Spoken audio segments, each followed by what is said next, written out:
There's a phrase that I've heard only recently. I think it's been around the last couple of years, and it's called pick me girl. Now, I think it also could apply to a man and also to a woman and even an older woman.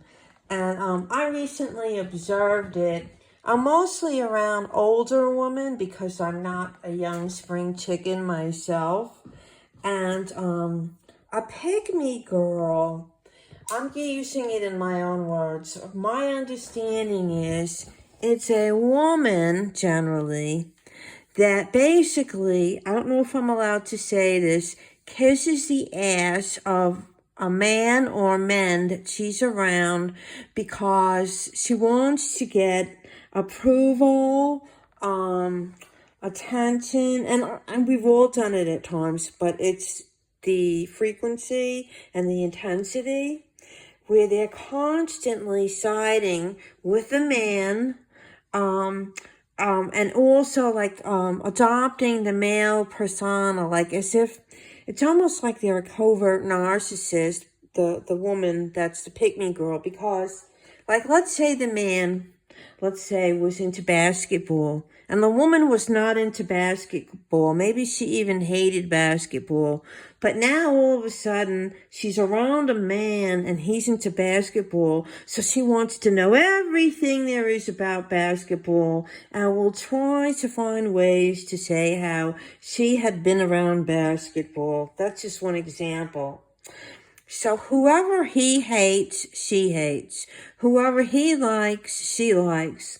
Even when I was married or in a serious relationship, if I had a fundamental difference of opinion about a person, place, or thing, I would sometimes fight about it, but I would try not to fight about it.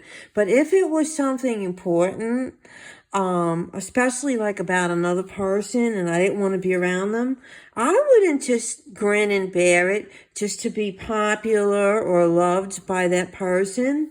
I would tell them, hey, that dude over there is trouble. He's bad news, and I really don't want to be around him, and that kind of stuff.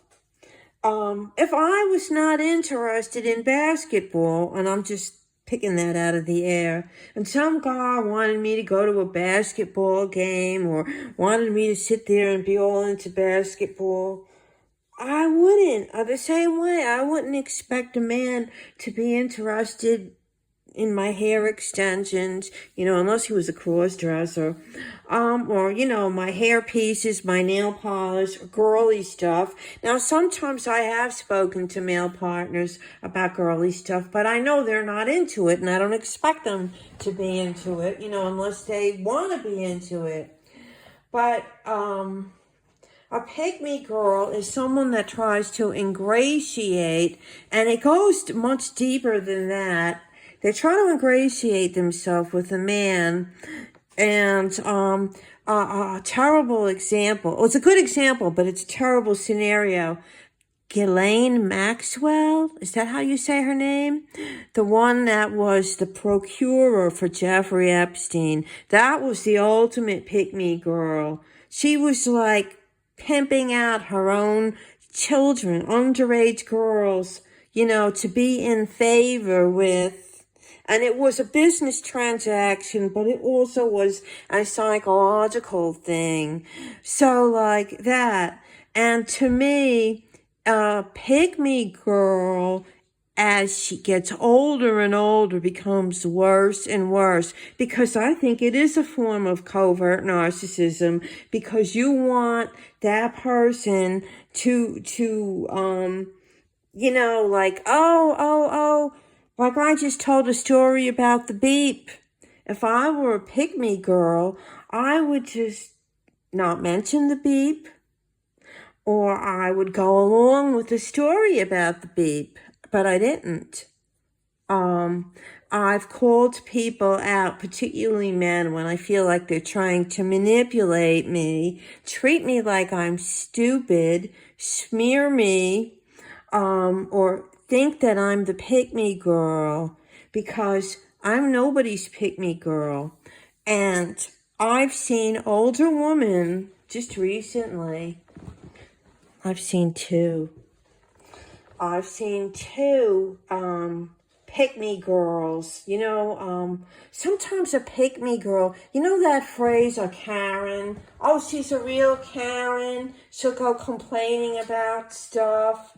Sometimes that can be an aging pick-me girl with their behavior about complaining about stuff or agreeing with complaints. And then you've got the ones that play all innocent and dumb, like remember that movie Grease? The main characters were oh god, what was the one? I can't remember his name. It was Sandy and I don't remember his name. It'll come to me when I'm done with this audio.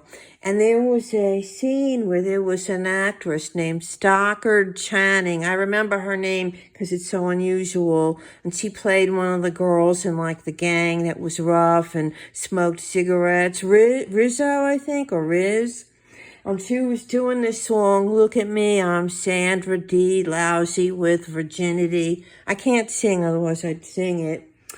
And I think she was basically calling out Sandy as being a pick-me girl because she was like all goody two-shoes and making a big deal out of it.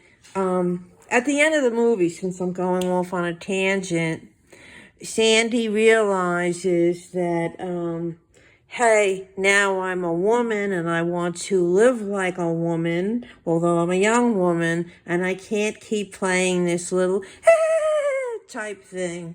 So yeah, those are two examples of pick-me girls. And the older you get, I think it's sad. It's a real sad, because I could see being that way when you're young, but the older you are, the more life experience you have. And at that point, you think you would be more evolved or self-actualized, to be more like opinionated and to be more about standing up for the truth and what's right and your own thoughts, rather than just going along with some random man just because he has some testosterone and different equipment between his legs. So anyway, everyone, have the day that you deserve, even the pick-me girls. Bye!